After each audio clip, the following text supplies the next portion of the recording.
Om Shritahe Shatgunam Vidyan Mananan Mananadapi Nidijasam Lakshagunam Anantam Nirvikalpakam. Om Shantihi, Shantihi, Shantihi. Hearing about Brahman is good. Taking teachings on Brahman is better.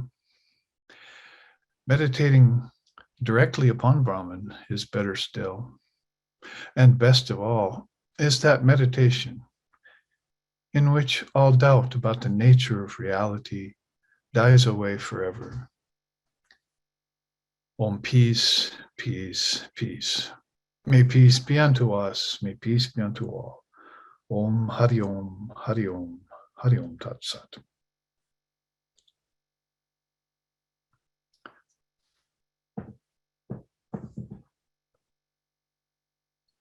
Extending to you a big welcome, Swagatam, from SRV realms.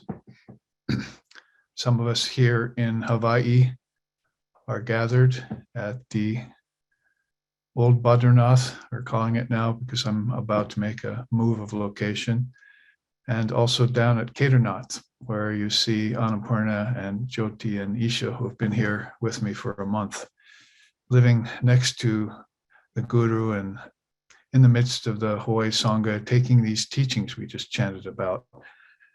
It's very good to hear about them, better even to contemplate them, and then to meditate upon that reality directly. So let's hear about that Brahman then today in our hours class, and then or satsang. And then with an hour break after that, come back with those 5 God blogs, which I put up. I put a lot of heart into those so that they can penetrate into the mind being our greatest obstacle and also our greatest benefactor. It depends on how we use it. These teachings come from Sri Ramakrishna and Holy Mother both. The mind, you need to have that as your friend, she said. Otherwise, you can have a human birth, you can have a good teacher, you can have a desire for liberation, moksha or mumukshutvam. But if your mind doesn't get on your side, then all 3 of those might not come to their best conclusion. So she's telling us that mind is very important right now on our journey inwards to Brahman. We talk about non-dual truth as being that oneness where there is no inner and outer. It's all just reduced to oneness, as Shankara says. The antara and the bahir, the outer, the inner and the outer, all reduced to one state of indivisible consciousness, which it is at all times. And that's the non-dual truth. That's the position that beings who are interested in peace of mind and unalloyed bliss are always trying to reach. And then they would reach it and maintain it. In the meantime, for us poor lowly aspirants, as we're struggling to get to such balance called yoga, then we must go by stages and make sure that we adhere to our daily practices. And part of that then means coming full circle and telling those experiences to the Guru and in the Sangha, sharing questions from the scriptures that are read. That's that Shruti we talk about, or Vidya Shastra, they sometimes call that. Guru Anushasana means have a good teacher that can instruct you on these subtle matters. There's a lot of varied opinions, particularly on the web, where people are using so many now, and they can be quite daunting. They can be quite confusing, and they can get you off balance, as we've seen with people who partake of that. But if you find that one anchor in your life, that pole star of your existence, as my teacher Swami Sheshananda used to say, then all of that comes to an end, and you can put your full energy, your mind, and your heart into coming as close to that moksha or mukti state of absolute liberation sooner in life, and maybe even in this lifetime alone, as we like to chant from the Upanishads. May we realize that Brahman in this very lifetime. So all of these exercises and these beautiful slokas that we've been memorizing are all geared towards encouraging us, inspiring us to do so. We just finished our Navaratri period of 9 days and 9 nights of mother worship here at Old Badranath. We had a Durga Puja of about 2 hours on last Saturday night, and we went very deep, feeling her presence come to us. We offered her the 10 articles of worship and propitiated Ganesh, Guru, Lakshmi, Saraswati, all the deities that attend upon Mother Durga, and chanted with all our hearts, Durga Devi, Gayatri Om, Katyayanaya Vidmahe, Kanyakumari Dhimohi, Tano Durga Prachodayat, as we offered her flowers and sanctified water and light of candles, signifying that radiance that she emanates. We offered her sacred leaf, signifying the growth and sustenance upon her precious spiritual children. And we offered her a brand new sari to enhance her beauty. We went through all the 10 article worship and all the preliminaries, all the nyasas, the purifications of body, mind, and prana, and purification of the 5 elements in all the recommended ritual of Mother India, and in that art of puja that we engage in, that I was fortunately taught by a couple of swamis of the Ramakrishna order in my trips to India and pilgrimage. So with all of that done, we arrived at the 9th day and 9th night, and then tomorrow is, or in maybe 2 days, I think, is Lakshmi Puja.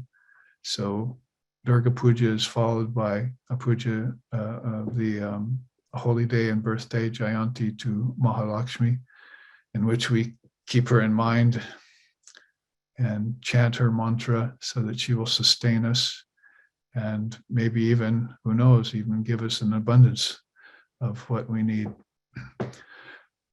Then in 2 weeks, after roughly 2 weeks, is Kali Puja. So that will be a midnight meditation for us here. And we all get together for about an hour, and I take out a pair of Japamala beads that was given to me, and I meditate on Mother Kali at midnight, and we have that deep communion with the formless Shakti in her most terrific and intense and inward form, so that she can imbue us with this desire to this pure desire to unite with the Lord and Mother of the Universe, and with the non-dual Brahman too, when the time is ready for that, called Nirvikalpa or Nirvana, Nirbija, the seedless state. All of these things are the richness of our tradition that we are so grateful for, which is much different than the conflicts of opinions that's going on out there, which I see people are pulled here and there by. So if you have arrived, acknowledge your arrival. And then, as Holy Mother said, we've not come here to have fun. We've come here to realize what a precious boon this human body is, and that we can use it to get to the highest state of awareness, which will show us that Brahman is in everything, even here in this very life, in this very mind, in this very body, as the Upanishads state. So with those holy days in your mind coming up, you can keep your mind on the Divine Mother, who's the darling and dear of our particular tradition in Ramakrishna order, a hidden ideal in a way with Mother Kali. Mother Kali and Divine Mother in general keeps herself veiled and slowly lets the cat out of the bag, the cat being her great lion.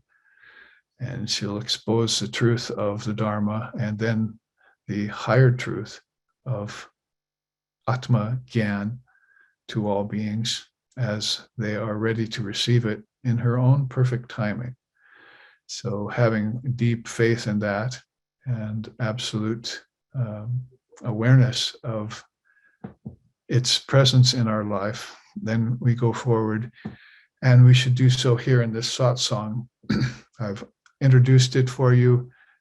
Anyone can come forward with a question, an insight they've had, some sharings that they've had from the teachings, and make this satsang a rich one indeed. Who wants to break the ice and come forward? Someone from Iceland, maybe? Yes, I was right. There it is. Yes, Namaste, good morning. Babaji. Namaste, everyone. Good to see you all. My initial question last time was about difference between Vasana and samskara, and we spoke about the subliminal activators of samskara last time, where we concluded that Vasana and samskara were pretty much the pretty much like components in the same cycle of samskara. And you spoke for a couple of minutes about negative and positive vasanas, and I was a bit curious about the impure vasanas, and in particular the lok vasana, the vasana of the body, deha vasana, lok vasana, the vasana of the world, I say, and then deha vasana, the vasana of the body, and shastra vasana, the vasana of the scripture. If you could just spend 5 minutes or so talking about those things, that would be highly appreciated. Yes, I can put one of the most major cosmic teachings in 5 minutes. I'll try and do that for you. But basically, it's called the 5 Cosmic Bondages, and you have 3 of them there. It's a very beautiful chart in the Footfalls book. Maybe someone can start looking that up and give us a page number. It's called the 5 Cosmic Bondages.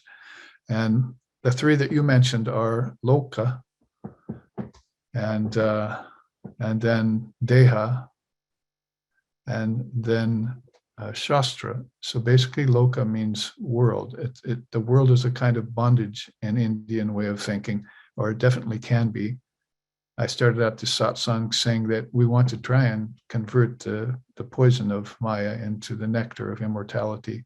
So when you arrive at knowledge of your higher self, given to you by the blessed Guru and blessed and the graciousness of the Divine Mother who sends these teachings through her children, then you become capable and fit for, and generally and gradually qualified for being able to transmute poison to nectar. So I want to start out saying that first when I say that the loka is part of that, is a problem with the bondage to the world. Quite often that's called Ashana Trium. There's a component called Ashana Trium where beings get attached to their families, and without the Dharma, they're being taught to them or being shared with them. And also they get attached to wealth and livelihood without this break from that kind of activity. You want to also have the inactivity going on where you just breathe deeply, arrest the breathing process, quell the thoughts of your mind, and sit for a while. Well, maybe 49 days would be a good time, a good length of time. You know what I mean? But Lord Buddha, of course, had huge sitting capacity for that. Or maybe he was just plunged into higher samadhi. As Sri Ramakrishna said, sometimes Divine Mother just locked his knees and his elbows together. He could almost hear like locks clicking into place, and she would make him stay in one motionless, static position for a long time. So anyway, the cosmic bondage of the world is one of those. That's called lok because it's lokas. Lokas means various realms. So it's not just the physical world we're talking about there, but it's also the world of the ancestors and the 3 worlds, Bur, Bhuvaha, and Swaha. And so that's cosmic bondage that keeps people transmigrating. The other one you ask about, since I only have, I've used 2 minutes on that one, so I only have 3 minutes to describe the others. So the other one is deha, and deha means body. So of course people are bound to their forms. The more I think about that over years, over decades, I've been thinking about it, is that pretty soon at the beginning you find out, oh, there should be a lot of detachment there and falling back, trying to get detached from the body.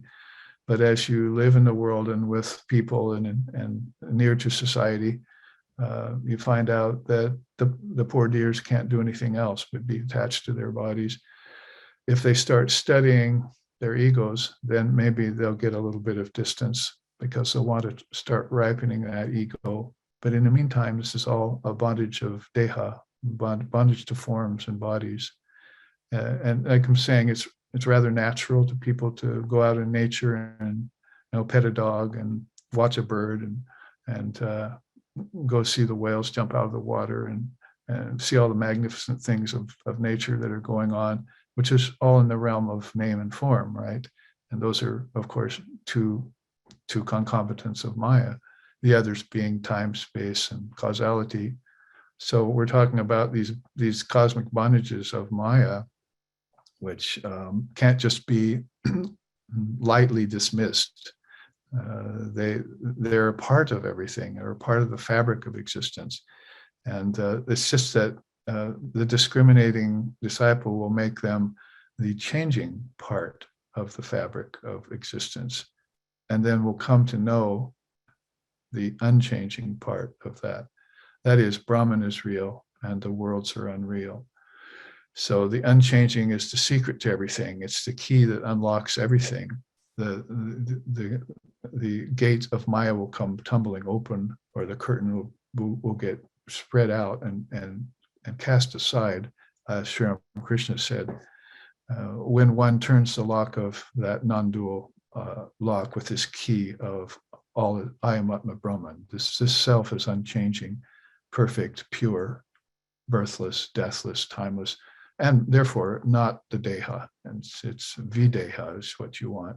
You want to be free of bodies. If you can attain that while you're in the body, or can you attain that while you're in the body? Yes, that's one of the beautiful things of Vedanta, is that when you renounce something, you deify it. So it becomes a part of your powers, or it becomes a part, it falls under your control. But if you look at the world that is loka deha, right, we're talking about here, if you look at the worlds and the people in the worlds, the bodies in the worlds, that they have, the worlds and the bodies have been controlling them. And so Father of Yoga came along at around 140 AD, possibly in that incarnation anyway, and said that the seer has become attached to the scene.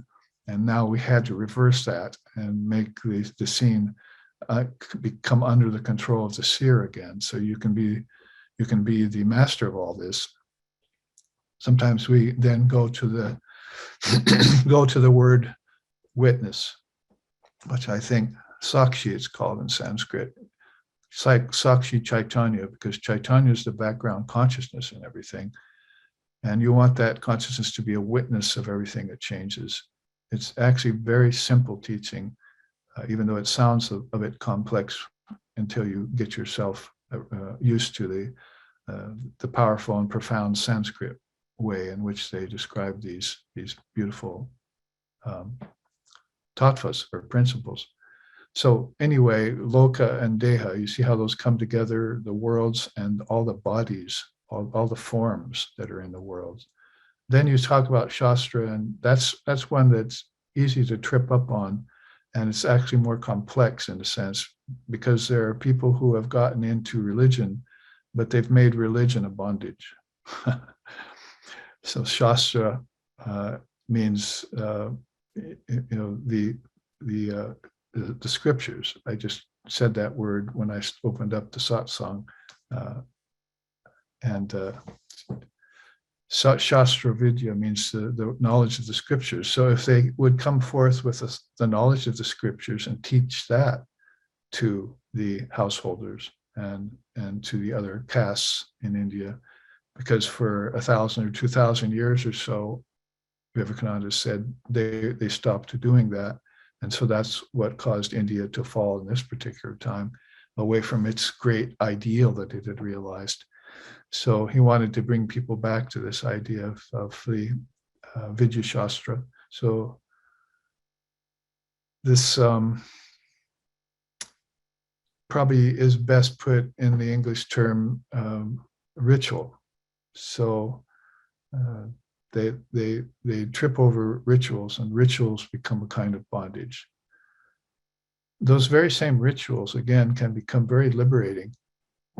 For instance, I described a little bit our puja last Saturday. That was a ritual, but of course we were very focused. We knew all the particulars about the ritual, and our hearts and minds were in it, and we were participating in it consciously after having learned the tradition from the tradition, and of course, years of japa practice with the mantra, years of study of the scriptures, years of going to our gurus and learning at their feet, all those kinds of things, which are kind of being looked down upon by people on the web these days, as if they're of no significance, are really of greatest significance.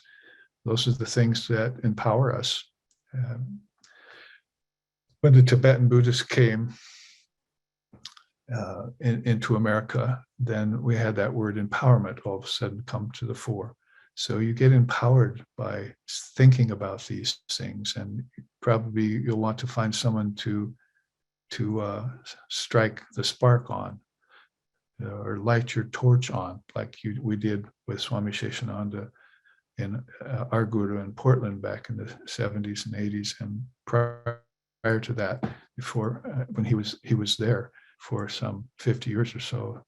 So you find a person like that who is absolutely committed, is fully realized, and you listen to the words and you light your torch on them, and then you just march forward into a greater and greater light.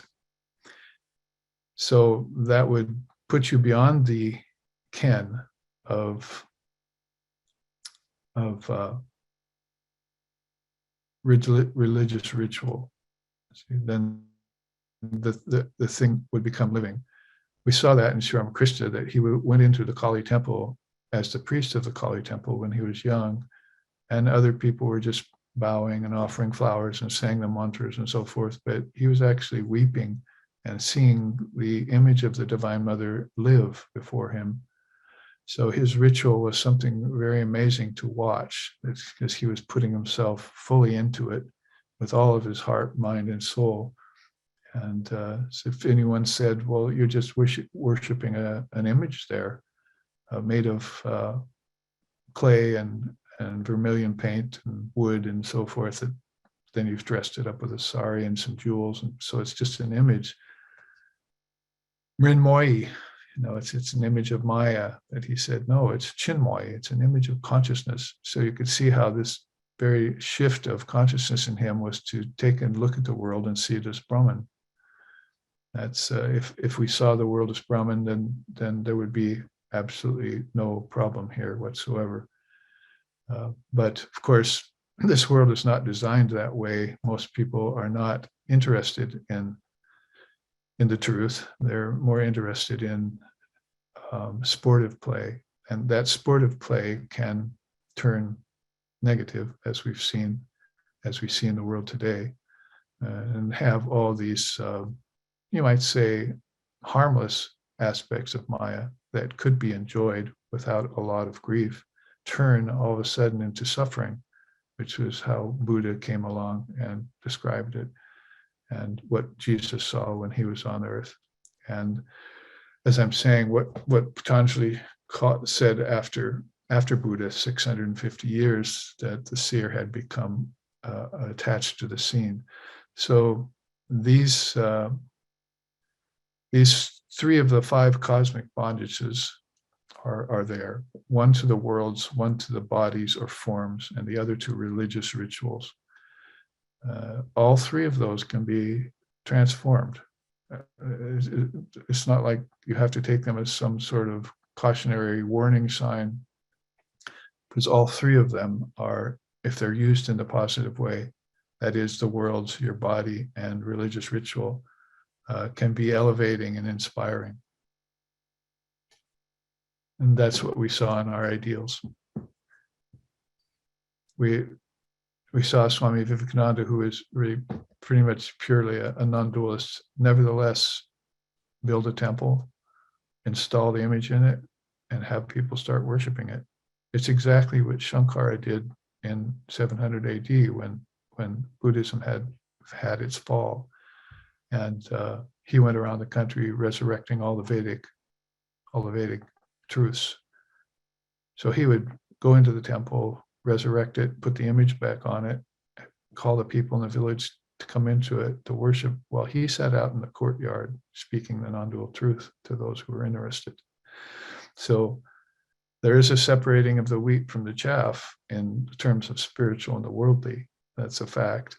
But there's also a finer separation of those who are still need to be involved in ritual and those who want to hear the truth so that they can transcend worlds, bodies, and rituals.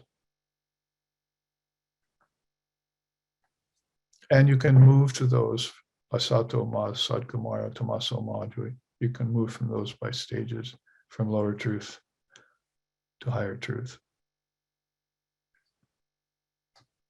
When that Sanskrit sloka became popular, asato ma sadgamaya, then when Vivekananda arrived on the scene here, then he saw that they were interpreting or defining it as from falsehood to truth. We move from falsehood to truth. And he said, no, everything's an admixture. It's all a mixture of ignorance and knowledge here. You just have to be like the ant. So you take the sugar and leave the sand behind. So he changed that to lead us from lower truth to higher truth. So mankind, the aspirant, the seeker, will leave the worldly aside for now because they're rather content where they are. But for the seeker who is wanting out of this house of cards, this prism house of suffering, Sri Ramakrishna called it, that people can fall into and get stuck in, for those souls, they're going to want to know that they can proceed by stages of avastas from lower truth to higher truth. And so in that regard, Holy Mother said to someone, when someone told her one day, well, this is all religious ritual and all that, it's not good for India. She said, what, you mean you want to pull the carpet out from under people's feet? People have been getting their salvation by ritual for time out of mind, and you want to take it away? So she was saying specifically that there are some people who really need that. And as long as it doesn't become a bondage, which is another level of discrimination you have to use, then it can be utilized. And we just said you need to use your mind to get to Brahman, right? So you can utilize these things. A good example would be people, oh, I love to go to the Catholic Mass, they used to tell me.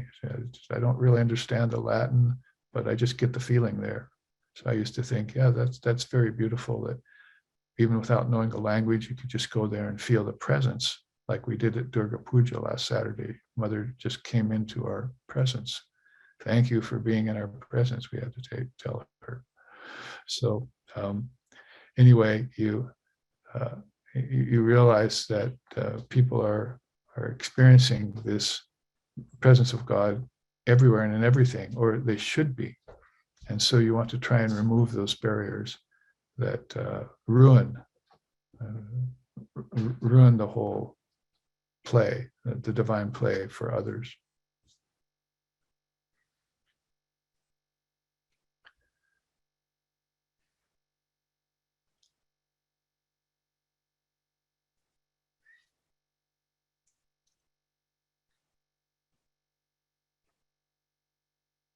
And so we lead our daily lives in that way, under those ideals.